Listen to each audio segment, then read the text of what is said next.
Hi friends, welcome back to the channel. My name is Vero and today we are setting up my bullet journal for the month of September. It has been about 3 months or something like that since I last posted a video on my channel. I did have videos planned, but then I went away for a 2-month road trip, so that kind of all just went down the drain. I'm very excited to show you my travel journal. That will be my next video. I know I never filmed my Mauritius travel journal, so I may film that as a short and post it later. I'll admit I've been rather Bujo averse lately. It just hasn't fit into my lifestyle as of late, but this month's theme is so beautiful and I'm very excited to get into it. You've just seen a flip through of my July and June theme. I did actually film a July video, but I never got around to editing it, so I binned it. I also just skipped August entirely because I was on the road. Oops. I've gone for a very spring floral theme this month, and I know most of my viewers are based in the US, so I do apologize, but for anyone in the southern hemisphere, this one is for you. I was heavily inspired by the lovely Fina, or at @sincerelyfina on Instagram, for the layout of my cover page, as well as the classic Archer and Olive florals. Which brings me to the sponsor of today's video, Archer and Olive. My term as an ambassador is almost up, but I've had an amazing year working with Archer and Olive. For all of my US friends out there, if my spring theme isn't for you, definitely check out the A&O website because they've recently launched their fall collection, which could definitely be a bit more up your alley this month. And of course, don't forget your trusty code VERO10 at checkout for an additional 10% off eligible items. I should mention that the September subscription box is coming for new subscribers in the next few days. You can't use my discount code on that, but if you'd like to subscribe, I've included a link with a small preview spoiler of the box in the description box down below. And if you do subscribe through my link, I do get a little kickback of no extra charge to you. If you have any questions about the subscription box, they've recently changed their terms, so definitely ask your questions below and I will get back to you. Anyway, back to the video. My color palette for September is a yellow, pinky red and green palette. Very floral, very spring. I'm using Crayola Super Tips and Stabilo highlighters for my spreads today. I have not used Stabilo highlighters or Crayola Super Tips in such a long time, so I'm really excited to use them. I actually don't recommend layering the highlighters on the Archer and Olive notebooks because they seem to like bleed or ghost through a little bit, which is super surprising considering the high GSM of the Archer and Olive notebooks. So maybe the highlighters are just super inky. For my florals today, I am using 2 different versions of a flower drawing and they'll be repeated throughout the entire video. I will go slow in this first illustration of the drawing so that you can see what I'm doing, but then I'll speed everything up so that you don't have to sit through me drawing hundreds, okay, maybe not hundreds of flowers, but lots of different flowers. I'm actually not the best when it comes to drawing flowers, so I'm really happy with how these ones turned out this month. I think it's in part due to the ombre layering of the colors. If you're interested, I start with the light yellow color and then layer on from dark to light the other colors. I did try doing light to dark after the yellow and it didn't blend as nicely on the paper, so I did dark to light. You can see the 2 versions of the flowers that I've done. You've got the bird's eye view of the flower, which is a top view, and then you've got the side view of the flower, which is the one on the top closest to the word September, where you can see the underbelly of the flower, which is a darker red. Now ultimately both flowers kind of look like a bird's eye view. The difference is just drawing a small kind of little, not triangle shape, but sort of triangle shape on the 2 bottom petals of the flowers so that it kind of looks like the side view of a flower, and that's pretty much the only difference between them. Now this one that I'm currently doing is also a side view, but I've done the little triangles on the top side just to give it a little bit of dimension, question mark, I don't know. And then I've also gone with a brown Crayola Super Tip for the center of the flower, so that's the little brown bits and the triangles. For the leaves, I am using 2 shades of green and 4 types of leaves. You've probably seen me draw the rounded leaves many times, but the others are inspired off of Archer and Olive. At this angle you may not be able to tell, but for the rounded leaves I am going to have 2 colors on the actual leaves, so the darker color is on the stem and then the lighter color is kind of more of the leaves.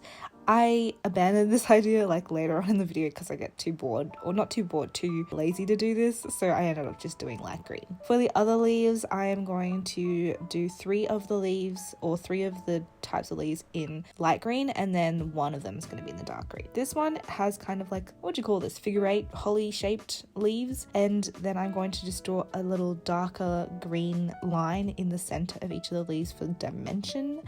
Again, later on in the video, I don't do this anymore because I get too lazy. These longer pointy leaves are the ones that I'm going to do in the darker green. Love the look of these ones. And then the last leaves are these ones, and these ones are really just copied off of Archer and Olive. I feel like it's their signature leaf and it just looks really good.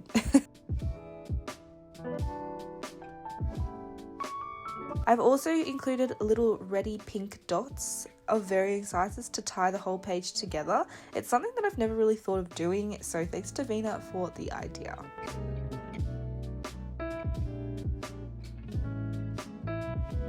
I've also copied her ribbon lines through the florals. I felt as though that helped bring the page together even more.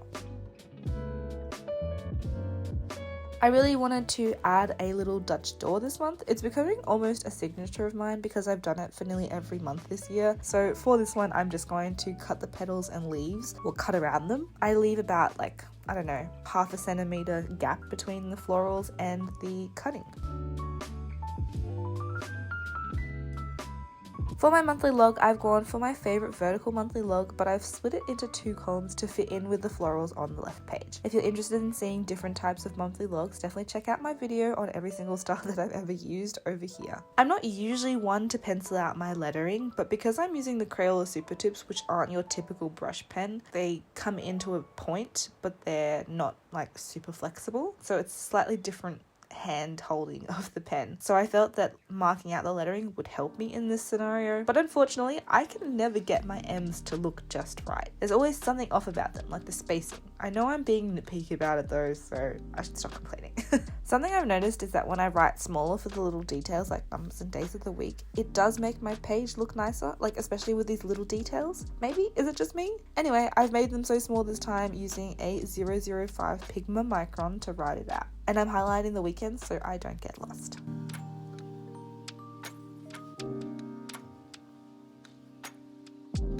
On the right hand side, viewable when you're on the cover page, I've put a mini calendar to help with the visualization of the weeks in the month of September as well. Let's move on to my master to-do list. Now, something I saw on Vina's Instagram was her to-do list and how she gave it a different name. And I actually really liked that idea. So I've decided to title this page, Organize My Mess. In my categories, I have personal tasks, work tasks, VeroBujo tasks, and I have a cheeky to buy section because I'm starting a new job this month and it's a bit of a corporate job and I have never really worked a corporate job, so I own no clothes suitable for my place of employment.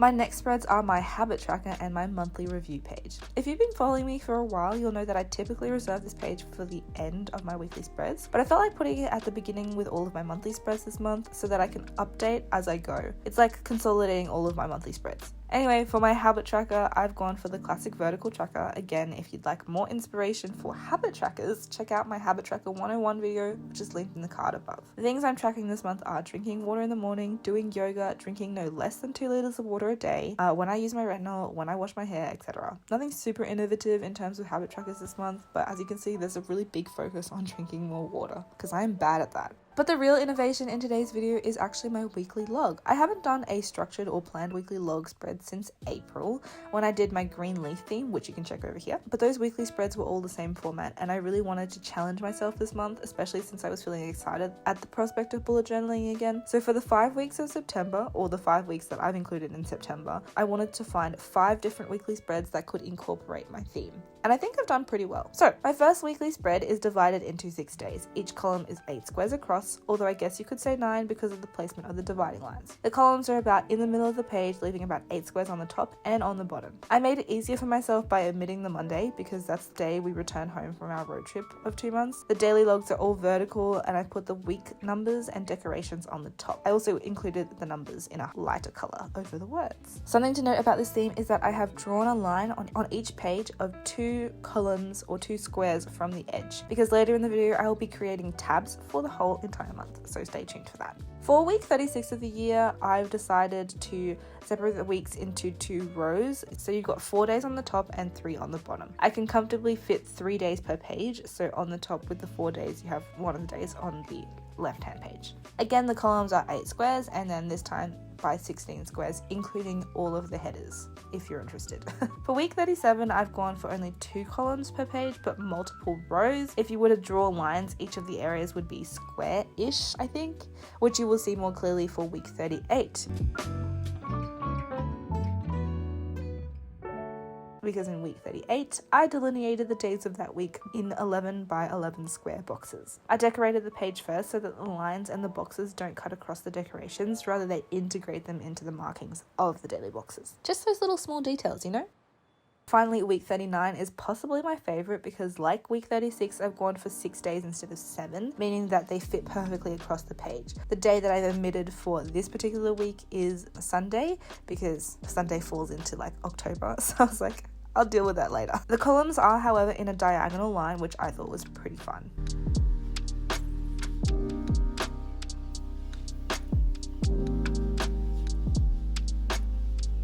Now that I've designed everything, it's time to count the pages so that I can space out my tabs. This is not including my cover page. If I count properly, I have 8 pages for the month of September, meaning I need 8 tabs. Now, originally I was like, okay, if I have 8 pages, I actually need 7 tabs, but no, that's not true because I want the last page to show up. As there are 38 rows per page, but not including the top and bottom margins, it's as if there were 40 rows, meaning that each tab can be exactly 5 squares. With a pencil, I mark out the squares, and with my X-Acto knife and my Muji ruler, I'm going to cut each tab. They'll be square at first, or like rectangle, like sharp edges, but then I'm going to round off the tabs. There are multiple ways of rounding tabs, and I explore doing it with scissors and freehanding them, then move on to my X-Acto knife, free-handed, and finally using a ruler of mine that happens to have rounded edges, and I use the X-Acto knife to cut along the rounded edges, which works perfectly.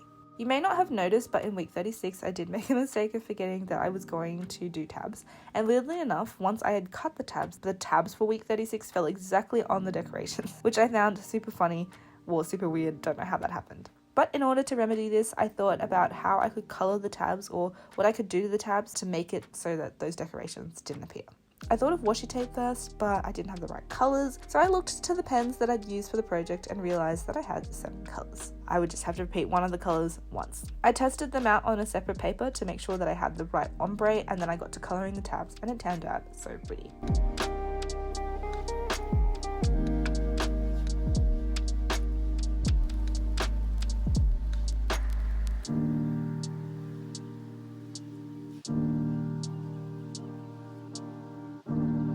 For the last tab, it's not exactly like the tab, it's just like I've coloured the right margin of the whole page, just so that it fits in.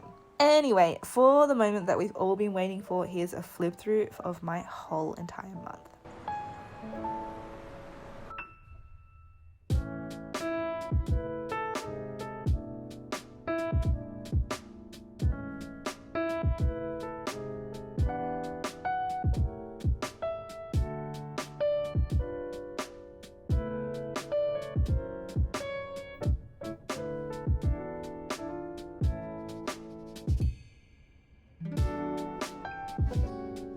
I hope that you've enjoyed this setup as much as I have. And of course, if you're looking for something a little bit more fall inspired, don't forget to check out my June theme because that is a more vintage library with craft paper, more muted colors, more fall inspired. And of course, if you're liking the vintage library aesthetic, then don't forget to check out the Archer and Olive September subscription box, which is available to new subscribers as of the 6th of September, so in 3 days from this particular video. And of course, if you'd like to see a little bit of a sneak peek / spoil of that box before you do subscribe, click on the link down in the description. And if you have any questions about that one, don't forget to comment those questions as well. For more bullet journal inspiration, you can find my last video right over here.